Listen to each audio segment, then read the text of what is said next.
অসিতা, আহ, নাটকের বীজ আপনার মাথায় কবে থেকে ঢুকলো? কবে থেকে ঢুকলো?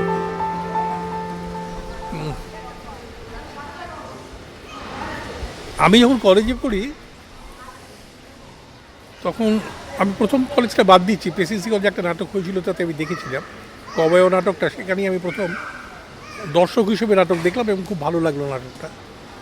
কিন্তু তার আগে আমার মনের মধ্যে যেটা ভালো নাটকের ওপরে ভালোবাসাটা এসেছিল, সেটা মোটামুটি আমার বাবার কাছ থেকে। আমার বাবা খুব ভালো অভিনয় করতেন, তো সেটা তখন এরকম তো থিয়েটারের দল টল ইত্যাদি এইসব ছিল না। ওদের একটা ঠাকুর বাড়ি ছিল, সেই ঠাকুর বাড়িকে কেন্দ্র করে একটা নাটকের দল ছিল, সেখানে নাটক করতেন এবং তখন অনেকগুলো নাটক, বাবার অভিনয় করা নাটক দেখেছিলাম। আর আমি খুব নিরপেক্ষভাবে বলতে পারি বাবা খুব ভালো অভিনেতা ছিলেন। তো সে তার থেকে আমি কিছু পেয়েছি কিনা জানি না।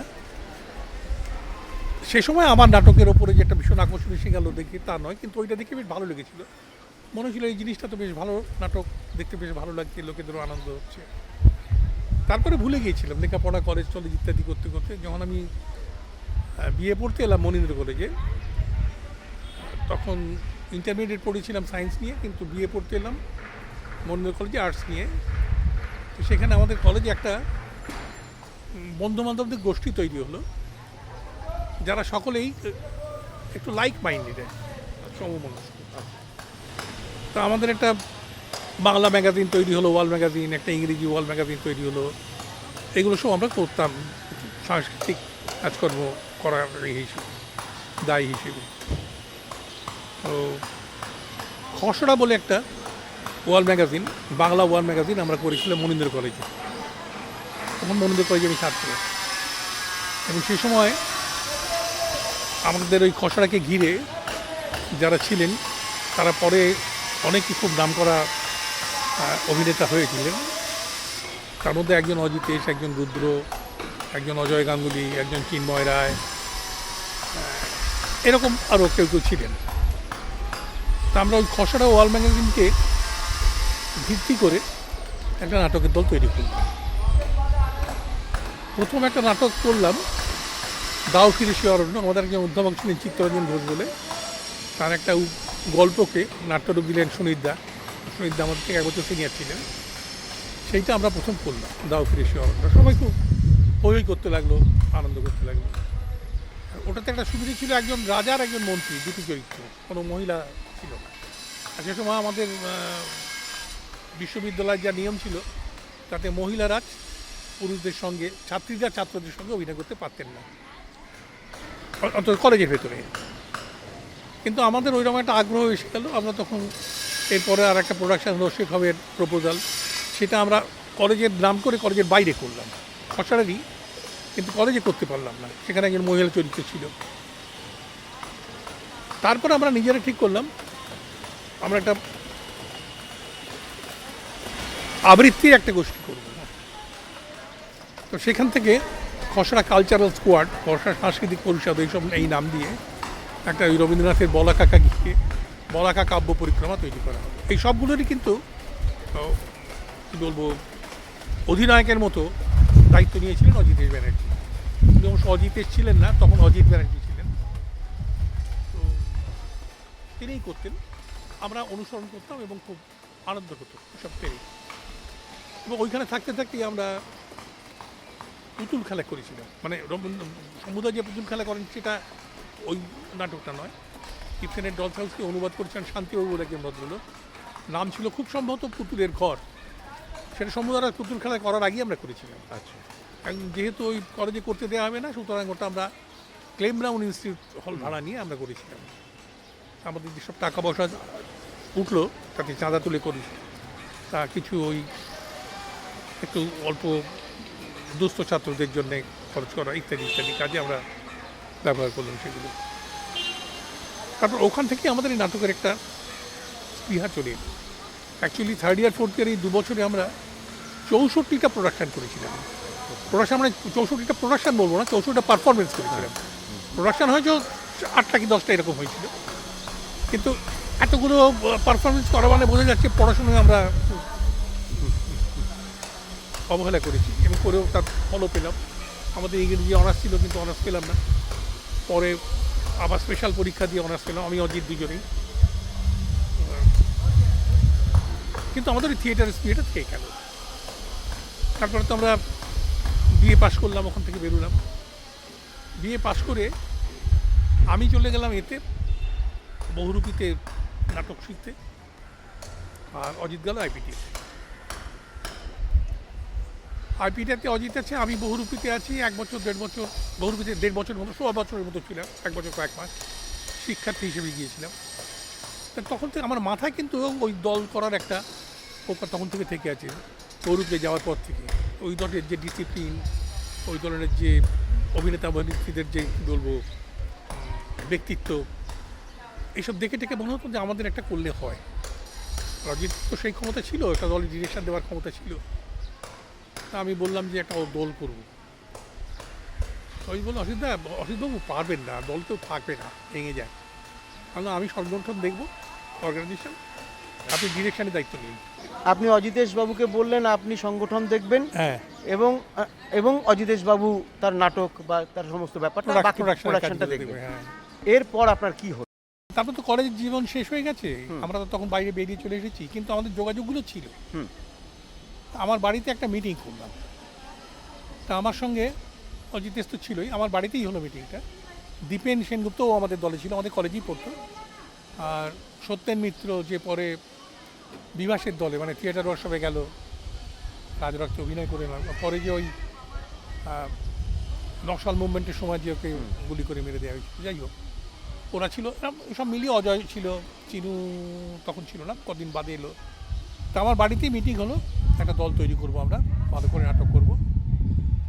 তো নামটা ঠিক করা যাচ্ছিল না, প্রথম দিনে আমরা নামটা ঠিক করতে পারলাম না।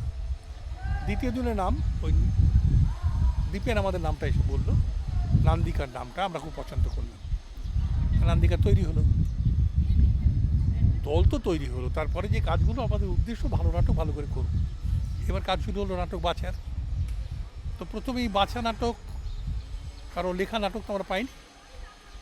আমরা তখন ওই বিদেশি নাটক ইবসেনের গোস্ট, এইটার অনুবাদ করারও ছিল, ওইটা কি করবো, বিদেহী নাম দিয়ে আমরা ওটা প্রথম করবো, এই ঠিক করা হলো।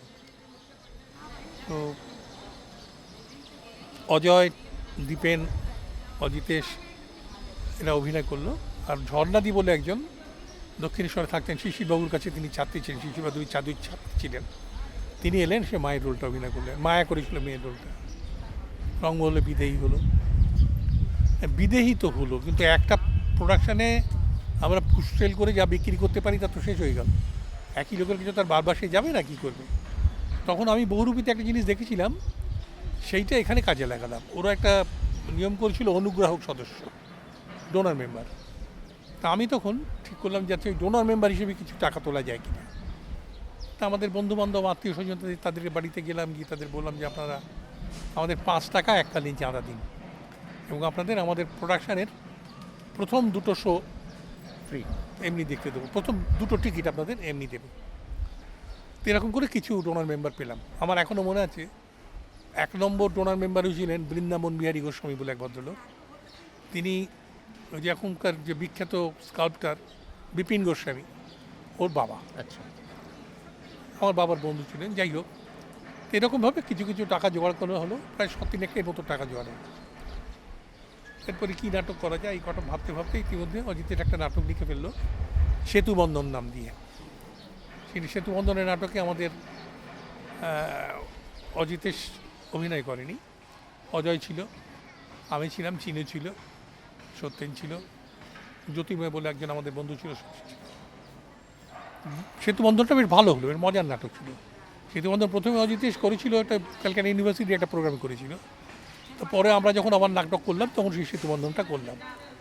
এই সেতুবন্ধন নিয়ে একটা খুব মজার ব্যাপার আছে, সেটা বোধহয় অপ্রাসঙ্গিক হবে না। আমরা তখন রিহার্সাল করবার আমাদের কোনো ঘর নেই। আমি তখন তীর্থপতিতে চাকরি করছি, তীর্থপতিতে পড়াচ্ছেন।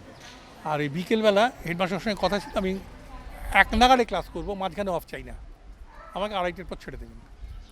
তা 2:30টাই হতো না, মোটামুটি 3:15 নাগাদ তুমি আমার ছেড়ে দিতেন। তা আমি ফিরে এসে আমাদের একটা ঘর, আমার এক ছাত্র ছিল, তাদেরই একতলায় একটা ঘর ভাড়া নিলাম। ভাড়াটা আমার ওই কোচিং ক্লাসের জন্য নিয়েছিলাম। ওখান থেকে ফিরে এসে আমি আমার কোচিং ক্লাস করতাম।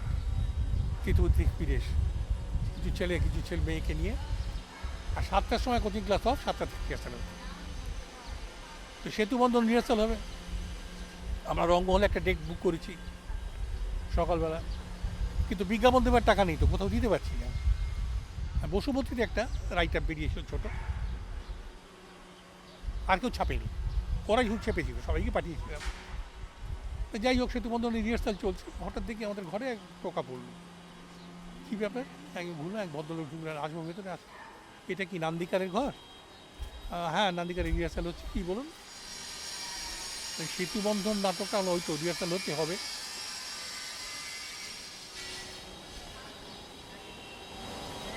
তো সেতু বন্ধন রিহার্সাল হবে, তখন ভদ্রলোক বললেন, আমাকে 2 টাকার টিকিট 7টা দেবেন? বললাম, হ্যাঁ নিশ্চয়ই দেবো, তো ওনাকে এনেছি, টিকিট আছে আমার কাছে। 7টা 2 টাকার টিকিট ওদের দেওয়া হলো। তো দেবার পর খুব আগ্রহী হলাম যে হঠাৎ কোথাও কোনো বিজ্ঞাপনে এরা জানলেন এবার কোত্থেকে কী করে এলে। তো জিজ্ঞেস করলাম যে কী করে পেলেন খবর? বসুমতীতে আপনাদের একটাই বেরিয়েছে। হ্যাঁ, তা বেরিয়েছে। সেখান থেকে জানতে পারলাম আপনার রঙ্গহলে করছেন। রঙ্গহলে গিয়ে খবর নিলাম যে নান্দিকার কোথায়।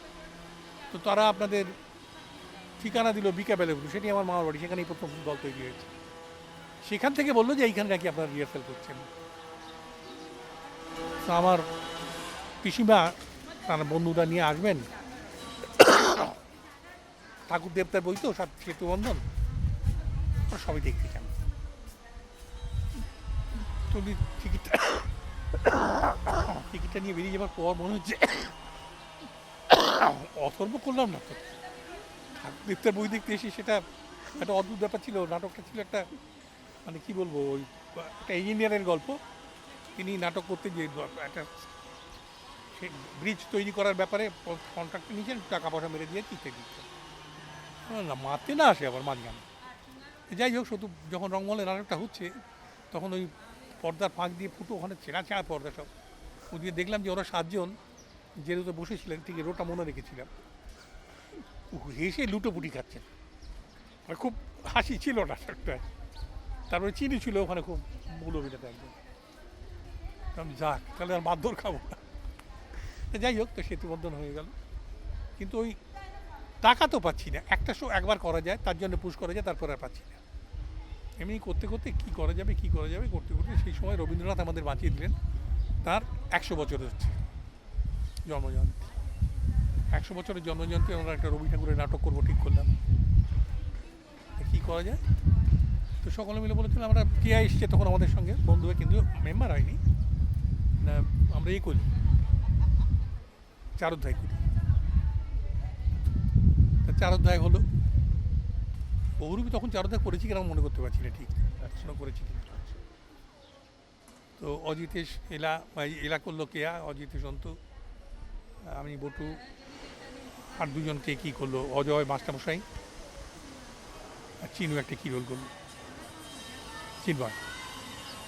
এই চারোধ্যায় আমাদের 7-4টা কলস দিল, যেহেতু রবীন্দ্রনাথের সময়। তারা এই কলস না হলে তো মাথায় যায় না, গ্রুপ থিয়েটার তখন তো মাথা যেতই না। আমাদের খানিকটা যেন স্টেবল করে দিয়ে গেল। কলসেটাও চারোধ্যায় করা হলো, কিন্তু একটা পার্মানেন্ট নাটক তো করা দরকার, তো রবীন্দ্রনাথের একটা টেম্পোরারি ব্যাপার ছিল। এই করতে করতে রুদ্র একদিন আমাদের কাছে এসে বললো যে আমি একটা নাটক অনুবাদ করেছি, যদি আপনারা শোনেন সবাই, নাটকারের সন্ধানে 6টি চরিত্র, লুইজি পিরান্দেল্লোর। তা আমরা শুনলাম, শুনে আমাদের ভীষণ ভালো লাগে। কারণ বুঝতে পারলাম এই নাটকের পসিবিলিটি আছে, এই নাটক যদি হয় তাহলে আমাদের কী বলবো, আমাদের একটু স্টেবল হতে পারবো। ইতিমধ্যে একটা ঘটনা ঘটেছে, আমরা মাঝখানে আইপিটিতে ঢুকেছিলাম। তার কারণ হচ্ছে যে ওই অজিতেশবাবুর জন্যও না, আমাদের তো প্রত্যেকবার তখন ট্যাক্স লাগতো, টিকিট জমা দেওয়ার জন্য ট্যাক্স দিতে হতো। অর্গানাইজ কী বলে, গ্রুপ যদি রেজিস্টার্ড না হয় তাহলে ট্যাক্স দিতে হবে। আমাদের গ্রুপ তখন রেজিস্টার্ড ছিল না, কিন্তু আইপিটিএ রেজিস্টার্ড। আইপিটিএর ব্যানারে যদি আমরা ঢুকতে পারি শাখা হিসেবে, তাহলে আর ওই এটা লাগে না, ট্যাক্সটা লাগে না। সুতরাং আমরা আইপিটিএর এতে চলে গেলাম। সেটা অজিতের খানিকটা অনুরোধ ছিল যে আসুন, ওর মধ্যে আইপিডির আদর্শের সঙ্গে আমাদের তো আর কোনো অমিল ছিল না, আমরা গিয়ে ঢুকলাম ওখানে। কিন্তু কিছুদিন বাদে ওরা দুটো একটা কলসও দিল আমাদের আসানসোলে, র্যালে সাইকেল কোম্পানি ছিল তখন, ওখানে করলাম। এইরকম একটা দুটো কলসও ওরা দিল, সবই ঠিক। কিন্তু ওদেরও ওই হিসেবপত্র তখন পরিষ্কার ছিল না, ওদেরও এটা থাকলো না। ওই যে অনুমতিটা ওরা পেয়েছিল যে ট্যাক্স মকুবে, সেই ওটা উইথড্র হয়ে গেল। তখন আমরা নান্দিকার শাখা না করে নান্দিকার অরিজিনাল আবার ফিরে এলাম। এটা নিয়ে অনেক কথা বলেছে, কিন্তু ব্যাপারটা এই, আমরা নান্দিকারে কোনোদিনই আইপিটিএর ব্রাঞ্চে জন্মাইনি, আর আইপিটিএর ব্রাঞ্চে আমাদের মৃত্যু হয়নি, আমরা সরে গেছি। তারপরে চলে এলাম, এসে আমরা করতে করতে ওই লিজে পিরান্দোলটা শোনা হলো, শুনে ঠিক করা হলো যে আচ্ছা এটা করা যায় কিনা। তা রিহার্সাল আরম্ভ হলো, ওটা বাংলা অনুবাদ করলো রুদ্র, অজিতেশ করলো এটা বঙ্গানুবাদ, ভাবানুবাদ, রুদ্র করেছিল ট্রান্সলেশন। আর ওদিকে আমরা করেছি কি, ইতিমধ্যে আরেকটা ঘটনা ঘটে গেছে। আমাদের এই রবীন্দ্রনাথের সময় 4 অধ্যায়ের পরে আবার রবীন্দ্রনাথ নিয়ে আরও অনেক নাটক চাইছে।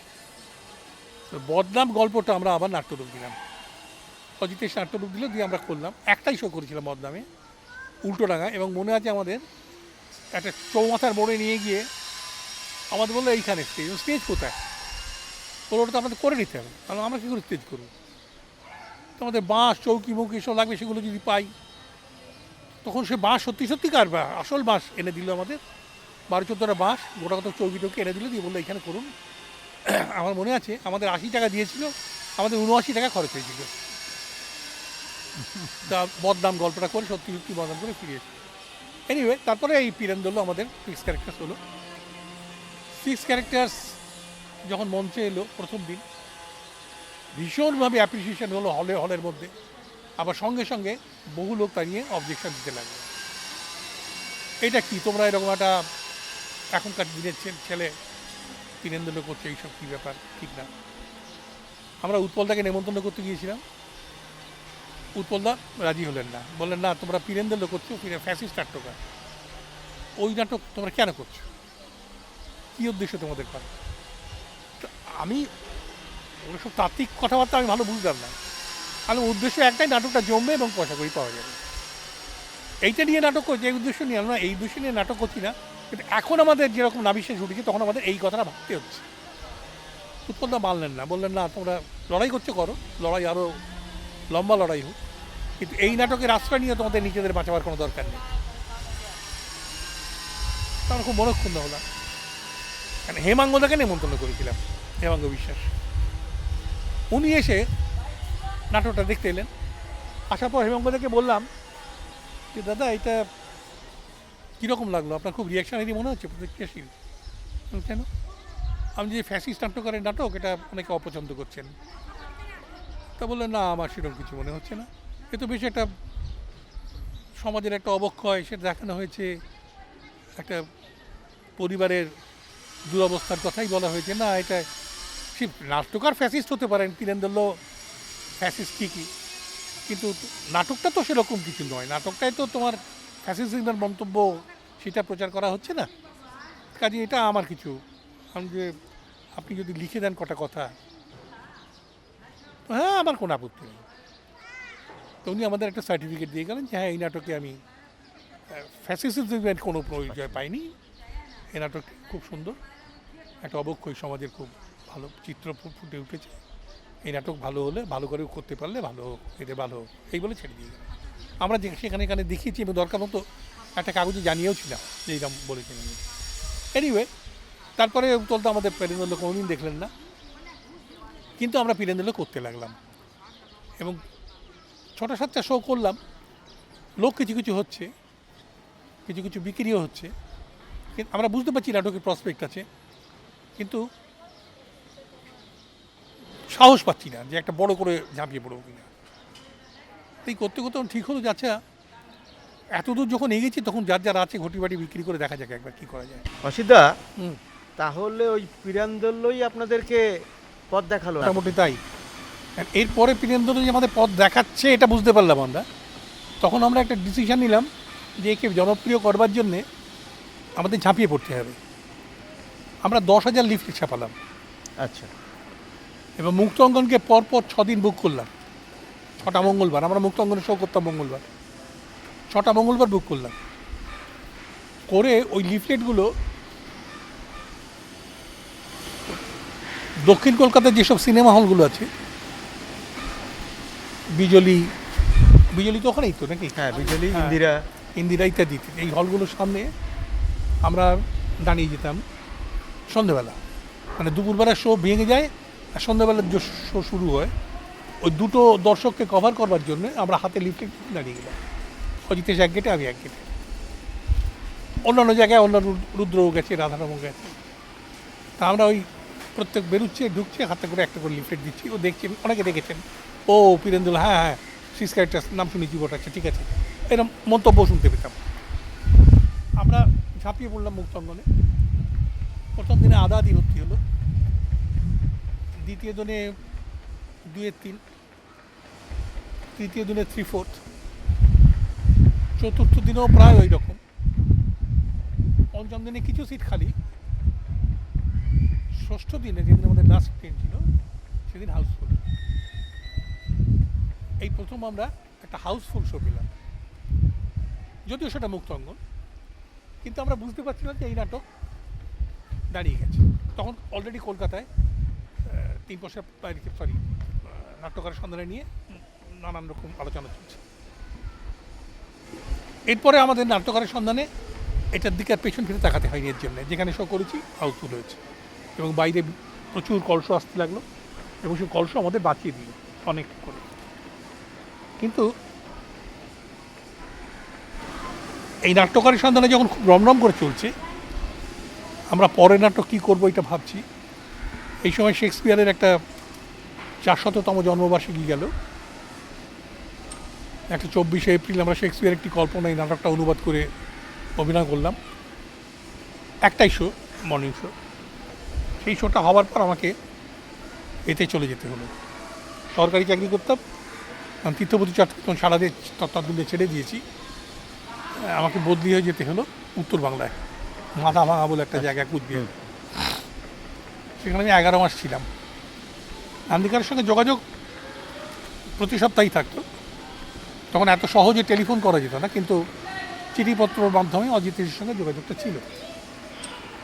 এরা তখন এই বিভাস এবং অশোক, এরা নান্দিকার এসে জয়েন করেছে।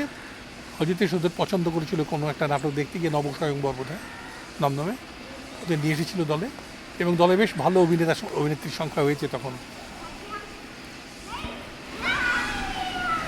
আমরা চেরি অর্চার্ড করবে বলে ওরা ঠিক করলো। মঞ্জরি অজিত এ করলো, বঙ্গানুবাদ করলো, ভাবানুবাদ করলো, করে মঞ্জরি শো করতে লাগলো। কিছুদিন শো হওয়ার পরে আমি ফিরে এলাম। ওখান থেকে চলে এলাম উত্তর বাংলা থেকে। তারপর কি যেন একটা হলো দলের মধ্যে। তখন এসে দেখি একটা কীরকম একটা অদ্ভুত রকমের গুঞ্জন, যেটা ঠিক আমার ভালো লাগছিল, এরকম হচ্ছে কেন। সিন্ধ্রিতে আমাদের পরপর দুটো শো ছিল, নাট্যকারের সন্ধানে আর মঞ্জরি। ও বাইরে আমি একটা কথা বলতে ভুলে গেছি, আমি কিন্তু গোড়াতে নান্দিকার টেকনিক্যাল লোক ছিলাম, আমি আলোর কাজটা করতাম। মঞ্জরি করিনি, কিন্তু নাট্যকারের সন্ধানে বা তার আগের নাটকগুলো এবং তারপরেও মঞ্জরি বাদ দিয়ে তারপরেও কতগুলো নাটকে আমি আলোক সম্পাদের দায়িত্ব আমার ছিল। একটা ছোটো রোল করেছি বটে এতে, নাট্যকারের সন্ধানে। সে প্রথম দিকে 1 দিন 2 দিন করেছি, তারপর অন্য লোক করেছি। তো আমি ওই সিন্ধ্রি শো দুটো আমি যাইনি। ওখান থেকে ফিরে আসার পর আমার মনে হলো যে একটা কোনো গণ্ডগোল হচ্ছে ওখানে, যেটা আমাকে কেউ বলছে না। আচ্ছা, কী গণ্ডগোল বুঝতে পারলাম না। হঠাৎ একদিন শুনলাম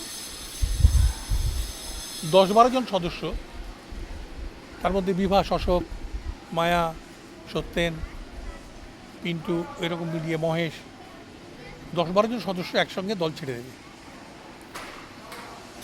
ওদের একটা অভিযোগ ছিল অজিতেশের নামে, আমাকে পরিষ্কার করে বললো নাকি, কিন্তু ওরা ঠিক করলো যে দল ছেড়ে দেবে।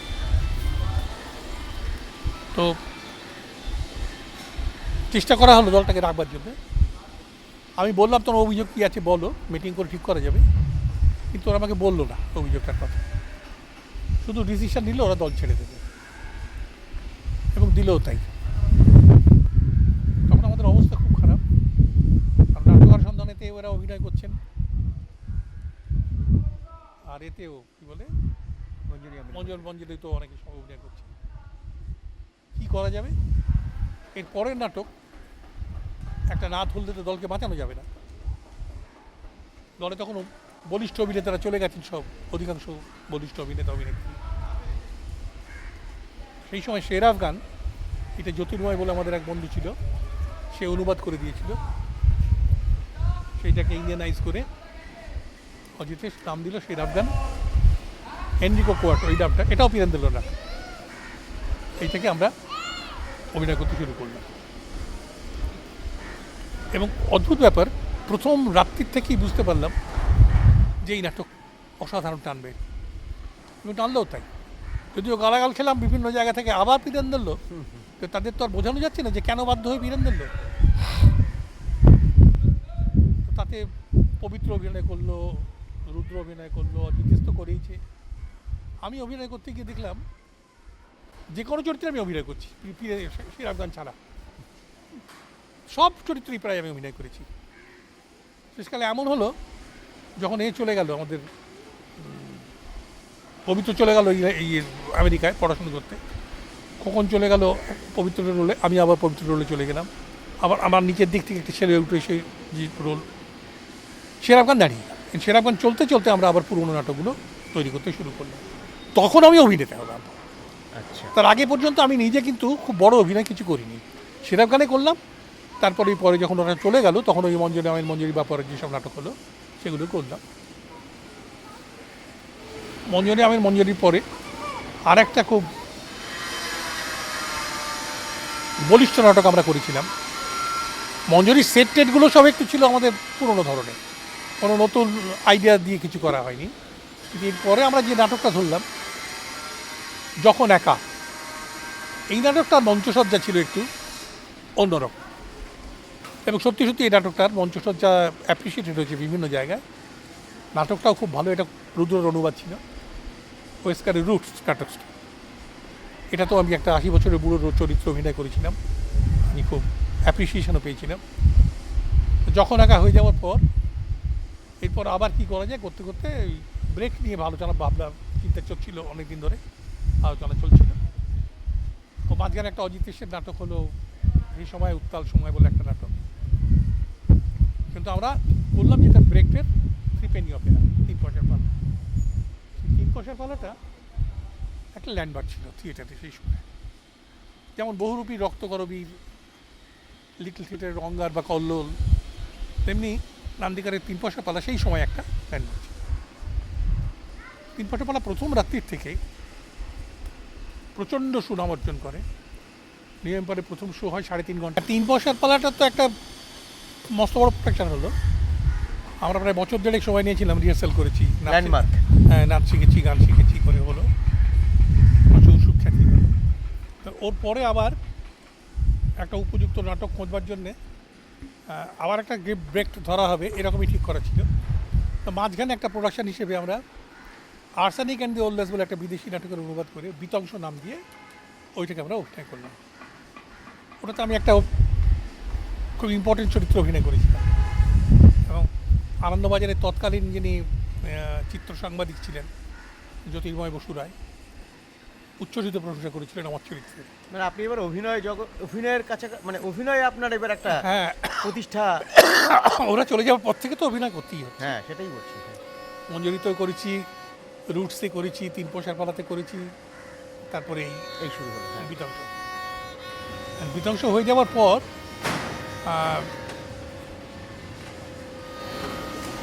একটা দুর্ঘটনা ঘটলো আমার। তারপরে আমাকে প্র্যাকটিক্যালি অভিনয় জগৎ থেকে সরে যেতে হলো। আমি সেইটার ঘটনাটার কথা এখন বলবো না। আমি বদলি হয়ে গেলাম উত্তর বাংলায় আবার। আচ্ছা, এবং সেই যাওয়ার সময় আমি নান্দিকা ছেড়ে দিয়ে চলে গেলাম। নান্দিকার সঙ্গে আমার পর্ব ওখানে শেষ।